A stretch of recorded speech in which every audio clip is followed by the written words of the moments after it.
Welcome to Photoshop Killer Tips, brought to you by the National Association of Photoshop Professionals. Here's your host, Matt Kloskowski.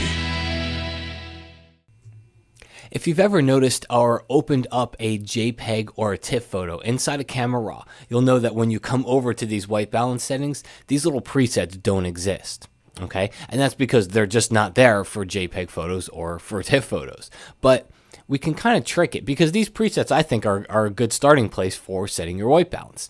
So what I'll do is I'll come up here and I'll set the actual setting to daylight, and then I'll come over here to my presets tab, and you can see I've already done a couple over here, but you click on the new preset icon, come down here, choose white balance, so only white balance is checked, and then call it white balance daylight. All right, which I already have one inside of here, so I'm not going to click OK because it would create a duplicate, but you can kind of get the idea. So then you come back over here and we'd come back to flash.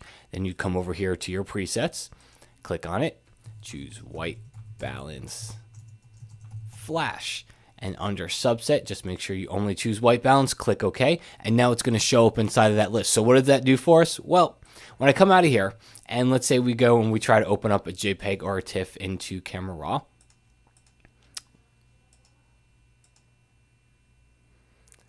when we go into that white balance setting in just a second, when it does actually open, there we go. When we go into this white balance setting, you're going to see it doesn't show those inside of there. But if you come over here to your presets, you'll see them right here. So now I can go ahead and I can click and I can get kind of the same thing. It's not exactly the same, but it's very close to the same type of a preset for white balance as those presets are inside of this white balance preset panel. So that'll kind of just help you evaluate different white balance options. It's a good creative way to just take a look at some different white balance settings for your photos. And when you're using JPEGs and TIFF, which I like to use in Camera Raw because I still like the whole interface, now you can get the same advantages as you got with a RAW file.